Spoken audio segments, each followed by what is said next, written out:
बिस्मिल्लाहिर्रहमानिर्रहीम। आज हम डिस्कस करेंगे disorder of reproductive system. Disorder of reproductive system क्या होते हैं कि जब रिप्रोडक्टिव सिस्टम में कोई डिसऑर्डर आ जाए, तो कोई एबनॉर्मलिटी आ जाए, तो इसको हम डिसऑर्डर ऑफ रिप्रोडक्टिव सिस्टम कहते हैं। सबसे पहले हम फीमेल की बात करते हैं। तो पहला जो डिसऑर्डर है वो फीमेल इनफर्टिलिटी है। ये फीमेल इनफर्टिलिटी का मतलब ये है कि इसमें फीमेल की जो बीमारी है रिप्रोडक्टिव सिस्टम में, और इस बीमारी से बच्ची पैदा नहीं होती, तो हम इसको डिफाइन करते हैं कि it is a disorder in which the female is not being pregnant. ये वो कंडीशन है या वो डिसऑर्डर है कि जिसमें एक फीमेल प्रेग्नेंट नहीं हो सकती, और डज नॉट मेंटेन प्रेगनेंसी, या अगर प्रेग्नेंट होते हैं लेकिन वो अपनी प्रेगनेंसी को मेंटेन नहीं कर सकती। इस वजह से हम क्या कहते हैं कि ये फीमेल जो है ये इनफर्टाइल है।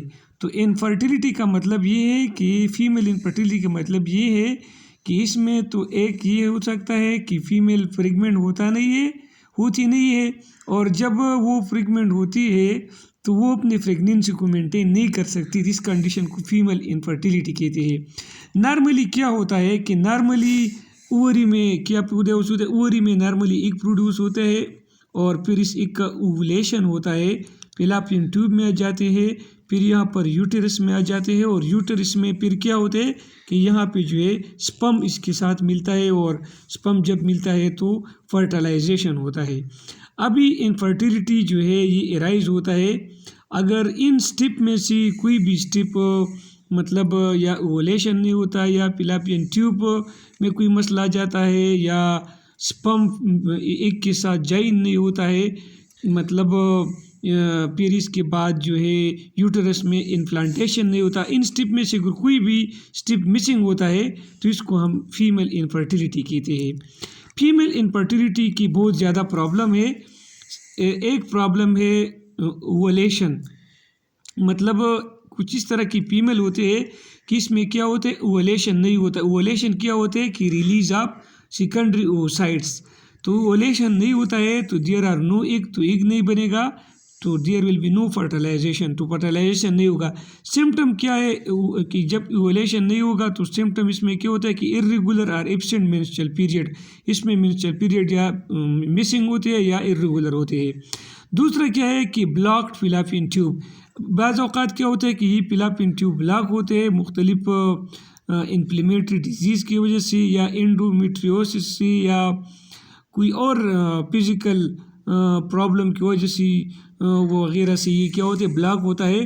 तो फिर ये फैलोपियन ट्यूब ब्लॉक होता है तो फिर क्या हो जाता है कि एग का यूट्रस में जाना मुश्किल होता है, और स्पर्म का फैलोपियन ट्यूब में आना मुश्किल होता है, तो फीमेल इनफर्टाइल होते हैं। तीसरा जो फैक्टर है वो फिज़िकल प्रॉब्लम हो सकता है, यूटेरस में फिज़िकल प्रॉब्लम हो सकता है, और या यूट्रियो फिब्राइड का क्या मतलब है कि क्लम्प्स बन जाते हैं, क्लम्प्स ऑफ टिश्यू बन जाते हैं, ठीक है ना। कहाँ पे वॉल ऑफ जो यूटेरस है इसमें क्लम्प्स ऑफ टिश्यू बन जाते हैं, तो उसको हम क्या कहते हैं, यूट्रियो फिब्राइड्स। क्या कहते हैं, यूट्रियो फिब्राइड। तो इस वजह से जो है भी नहीं हो सकता, तो फीमेल में ये हो सकता है। मेल अभी आपको बहुत इंटरेस्टिंग बात बताओ कि ख़तरनाक बैक्टीरिया है, इसका नाम क्लेमीडिया है। वो क्लेमीडिया बैक्टीरिया क्या करते हैं कि फैलोपियन ट्यूब को ब्लॉक करते हैं। तो वो क्लेमीडिया बैक्टीरिया जब फैलोपियन ट्यूब को ब्लॉक करते हैं तो फीमेल इनफर्टाइल होते हैं। क्या होते हैं, इनफर्टाइल। मेल इनफर्टिलिटी क्या है, मेल इनफर्टिलिटी का क्या मतलब है कि जब मेल जो है वो क्या करता है कि एग को या मतलब इसको फर्टिलाइज नहीं कर सकता, इसको मेल इनफर्टिलिटी कहते हैं। इसमें सबसे पहला बीमारी है वेरिकोसेली। वेरिकोसेली क्या होता है, the condition in which the veins on the testis are too large which heats the testicle, as a result it affect the shape and number of the sperm. Varicocele क्या है, एक ऐसा बीमारी है कि जो स्क्रूटम होता है, टेस्टिस में स्क्रूटम में टेस्टिस होता है, और टेस्टिस में जो है वो क्या होता है कि जो वेन्स है वो डायलेटेड होते हैं। कौन सी वेन, वेरिकोसेली में वेरिकेज वेन्स जो है वो डायलेटेड हो जाते हैं। जब वो डायलेटेड हो जाते हैं तो इसके रिजल्ट में क्या होता है कि हीट प्रोडक्शन ज़्यादा हो जाता है। हीट प्रोडक्शन की वजह से स्पर्म का शेप और स्पर्म का नंबर जो है वो इफेक्ट होते हैं। तो इस वजह से इस कंडीशन को हम क्या कहते हैं, वेरिकोसेली। काजेज इसका क्या है कि defective valves in the when, valves जो वेन्स में वाल्व्स है वो डिफेक्टिव होता रहते हैं, ठीक है ना। ये नॉर्मल ये क्या करते हैं, ये वेन नॉर्मल जो है नॉर्मल फ्लो कर लेते हैं टेस्टिस को, ठीक है। तो जब वेरिकोसेली हो जाते हैं, डिफेक्टिव वाल्व्स होते हैं, तो इस डिफेक्टिव वाल्व्स की वजह से ब्लड का फ्लो नहीं होता है। तो इस वजह से क्या होता है कि ये वेरिकोसेली काज होता है और इसकी वजह से स्पर्म की मोटिलिटी या स्पर्म के शेप्स जो है वो चेंज होता है।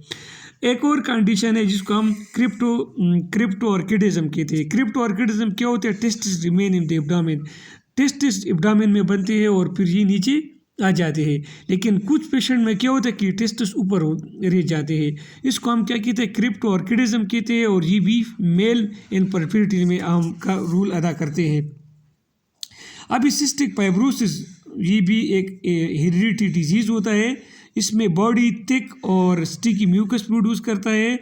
वो क्या करते हैं, रिप्रोडक्टिव ट्रैक को क्लॉग करता है, ब्लॉक करता है। तो इस वजह से भी ये मतलब इनफर्टिलिटी काज होता है। अभी एक और टर्म है miscarriage. Miscarriage, what is miscarriage? Naturally occurring event.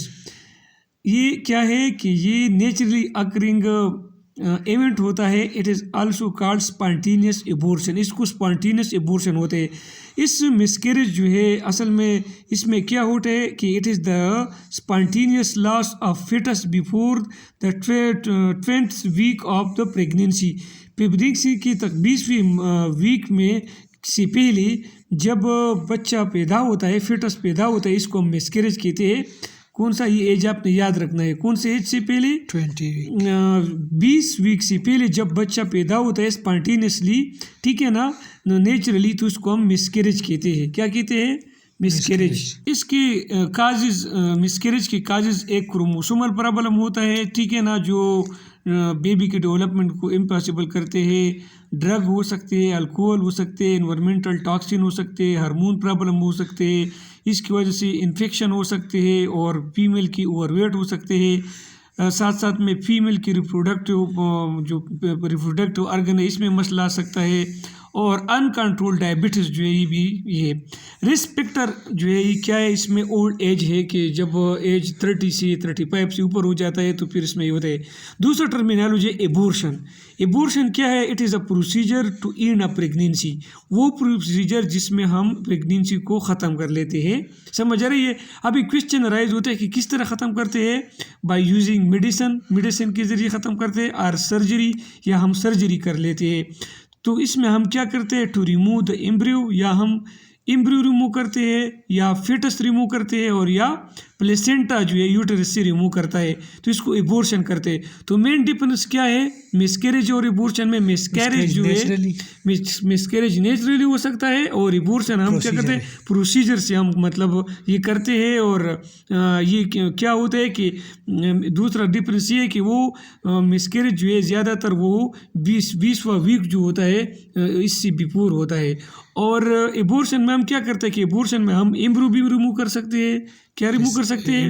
Embryo भी रिमूव कर सकते हैं, फिटस भी हम रिमूव कर सकते हैं, और प्लेसेंटा यूटेरस भी रिमूव कर सकते हैं। तो ये आपकी मतलब स्मार्ट सिलेबस के कोर्स में यहाँ तक रिप्रोडक्टिव सिस्टम है।